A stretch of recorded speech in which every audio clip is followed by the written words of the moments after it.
What's going on, guys? My name is Juan, also known as the Lost Knight, I've acquired the and soul of an welcome old. back to Dark Days. That is more We're than meets here the at eye can see. Majula. Last episode, we confronted the Lost Sinner and completed the Lost Bastille. So, one major area down, we're going to start making our way to the second major area for the second Lord Soul, which we are going to be completing. But today's episode's a little bit, it's pretty chill. It's going to be pretty laid back. We're going to do a little bit of housekeeping, a little bit of leveling, and just checking out some stuff with our gear. And then we're going to start over to Brightstone Cove Tseldora and just start the path there. You can see that when you have a Lord Soul in your inventory, the Emerald Herald actually will make a comment about it, which is pretty cool. But man, yeah, Majula is a vibe. Always such a vibe, especially after something as, I don't know, just dark as the Lost Bastille. I'm glad Which to the see Lost Bastille is a vibe as well. It has that aesthetic of like, like a fortress, right? So this is a nice change.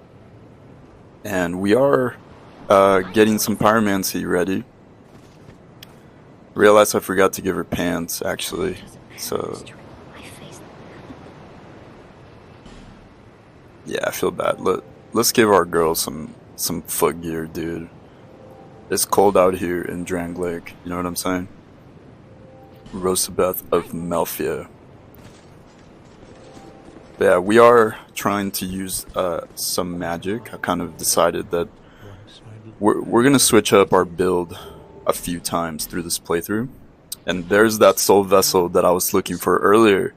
So I think it's 6 characters that you need. Because we have Chloanne, we have Kale, Melentia, Rosabeth, and I think that's it actually. So we just have 4. So we don't need too many, actually. Not too many characters. So, but yeah, we got a soul vessel from this dude, from Mr. Crestfallen, which is sick. We got our gear. We are going to be rocking this Pyromancy Flame for a minute.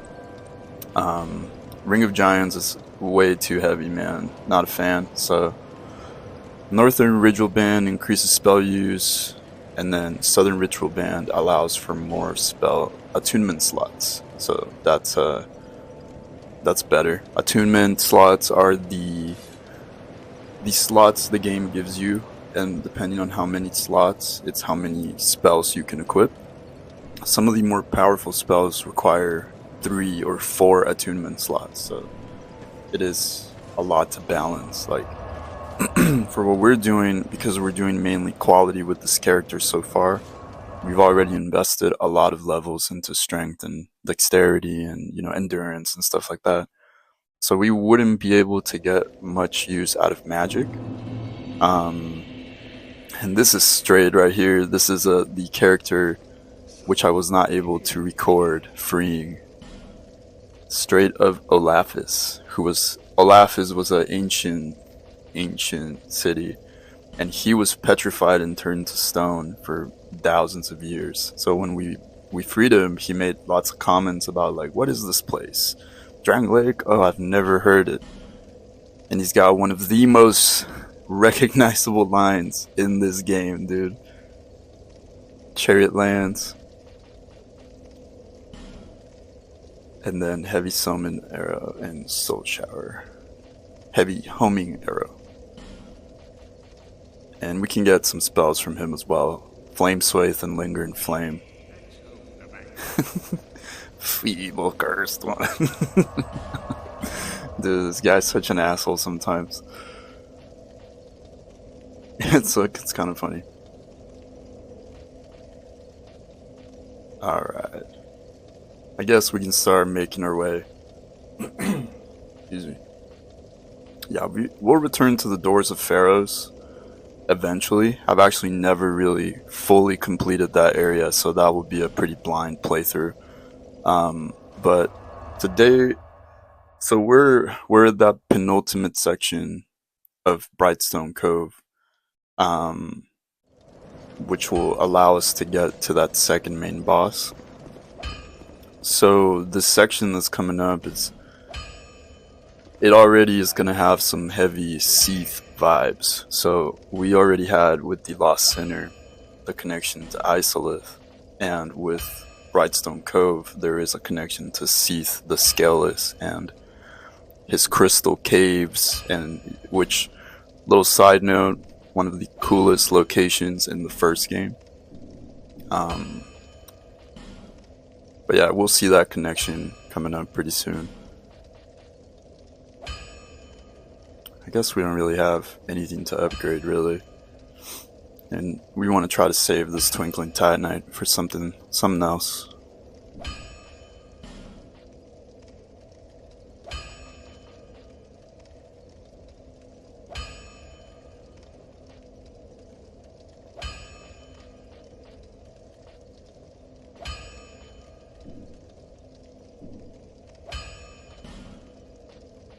Right, and I forgot, I just wanted to show again the infusions.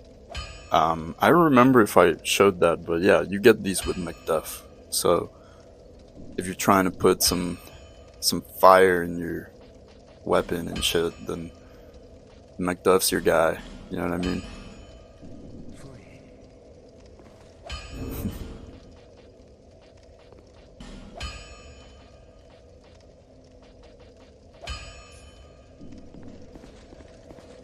Okay, so I think we are ready to go.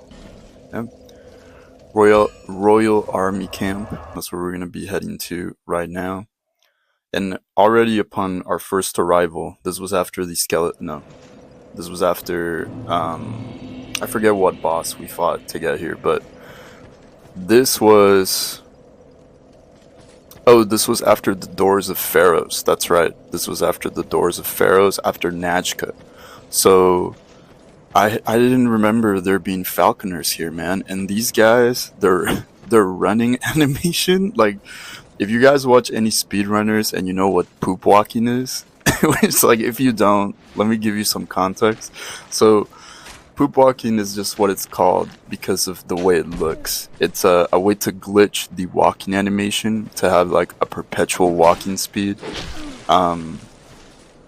I forget the mojo behind why you do it, but the falconers, the way they run is so funny. They look like they just like they just shit their pants, man.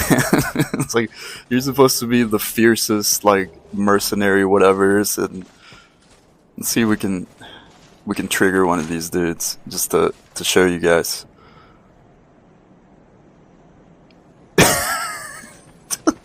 Just look at this dude. This running animation. Oh man, it's a cool design though. Like I'm not trying to hate on the falconers. The chest piece is pretty sick. I don't fuck with the feather on the helmet, but yeah, it's a cool design on the armor at least, and the weapons are cool. Different enemy type for sure. You know, we don't have. Holy shit! Where did you come from? We don't have an enemy that fights quite like them. Okay, so this stance you do not want to fight because they will parry you when they do that. So when they hold their shield up and put their sword over their shoulder, that's like the stance that if you land an attack on them, they'll parry it, I think. So you don't want to do that. These guys, again, this is a Scholar of the First Sin edition. This was not here. I think what was here were a lot of those peasant miners guys that were just, you know, sowing some crops and stuff like that. But they were in the original game. We'll keep referencing it as the Black Armor edition just because that's the one that I played all those years ago. But they were a New Game Plus edition, and what's kind of interesting is the first time you encountered them was actually in Things Betwixt. So right at the start of New Game Plus, which is pretty cool. And this motherfucker poop walking over here. Man. And you don't even have like pants on, you're wearing like a skirt. And we see this mechanic a lot, that even though the hitbox on the shield is pretty small, if they have an active animation where they are moving the shield arm, it does increase the hitbox, so your attack will be deflected. Yo, Benhart? I know you could summon Benhart. This seems like a crazy spot to summon him, because you'd have to go through a lot of enemies before you got to, like, bruh. Dark Souls 2, baby. You'd have to get through a lot of enemies before you got to the boss, so, but that's cool. I guess it makes sense. Benhard, I'm not really interested in completing his questline as much. No hate for him though, I don't really care about him too much. But the gear we're trying to get with these NPCs is just the gear that I think is cool. So, got this little physics puzzle right here, and some bacon. Damn, these pigs are beefy. Straight to the face with an R2 from the claymore, and it didn't even kill them.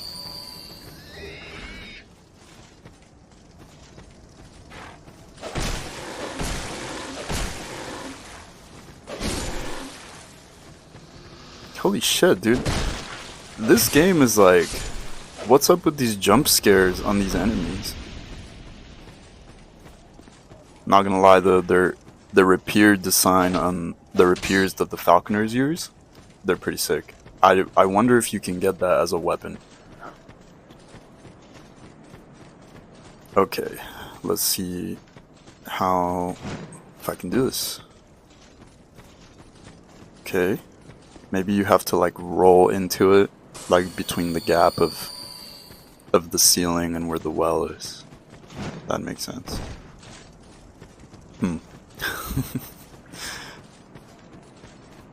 This is gonna be Huntsman's Cops all over again. Nah, hold on, okay. Nah, we got this. Okay, what the fuck? How do you do this?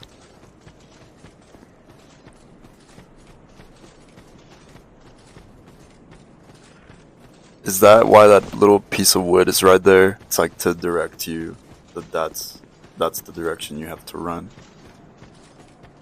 Probably, right? Bruh. From software, make your platforming easier. So that well takes you into that building right there, and there's a chest there. There's something we want to get. I don't know what it is, but there we fucking go. Jeez, it only took 40 years. Got the pig again. Okay.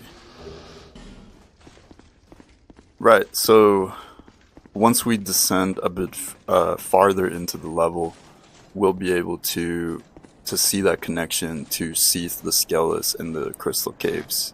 Yeah. Oh shit. No, okay, we found the first mimic in the game. Oh my god, dude. How are you supposed to tell? Dude. Okay, well. What's the tell on the mimics? I actually have no idea. Is it something like... okay, because in the first game, yeah, on the first game, on the third game, it's the chain, right? The chain that's next to the chest. So if it's curled out, it's a normal chest, and if it's curled inward, it's a mimic, right? So, but how are you supposed to tell in this game if there's no chain present? What's the... I guess I just gotta get good, man. I just gotta just fucking get good, Juan. Come on. Alright. Well, now we know that it's a mimic, I guess. Okay. Alright, well, we'll wrap this area up.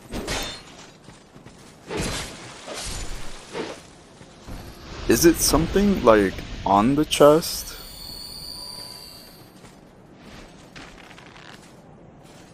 I guess I have to, we gotta look at it later.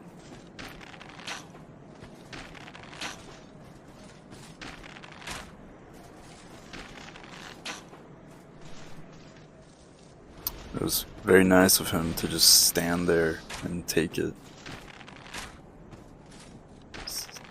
Get shot with arrows, he just stood there, didn't react at all. Sick.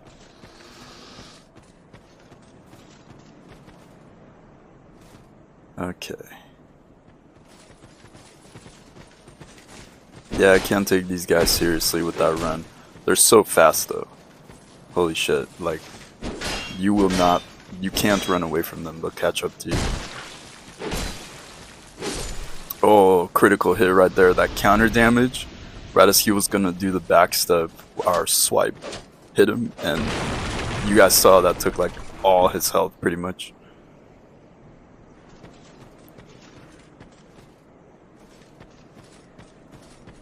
Okay.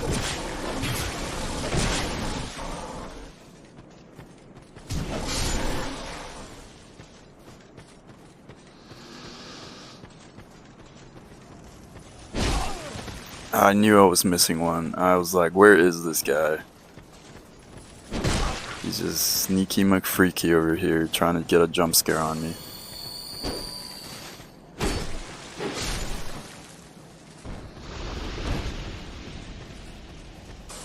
And I think that's all of them. Oh, no, this is the guy up there.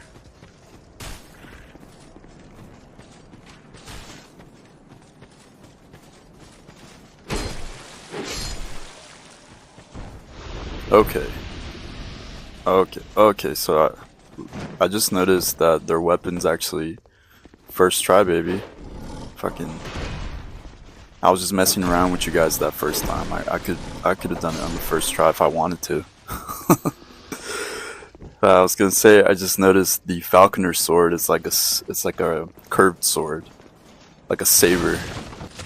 Okay, so this looks like a fucking regular chest to me, dude. How are you supposed to know it's a mimic? Some bullshit, man. I think hopefully the Lloyd talisman trick still works. I don't think we have any in our... Oh wait. Okay, well, I guess you just gotta chuck a Lloyd talisman to every chest from now on. Thank you, Dark Souls 2. Got the Staff of Wisdom and Dark Leggings and the awake animation just pops up. Okay. When it was in its chest form, I saw that white kind of aura effect. I wonder if that's because there's still an item. Because usually, once you put the mimic to sleep and you take the item from it, it's, you know, even if you kill it, nothing drops. So you can still get the symbol of avarice, but that's a very rare drop. But I don't know if that's how it works in this game too, or if like maybe there's an item that can only drop if you kill the mimic. That's why we had that kind of item effect. So we're gonna go check it out. I'm totally messing with you guys right here. I'm just, you know, pretending like I can't get back in the well. Nah. That first try was just pure luck. I got lucky. Okay.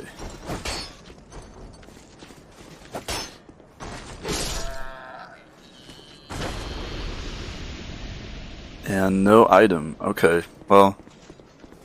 Oh, you know, maybe it was the mist effect from the Lloyd's talisman. Maybe that's what it was.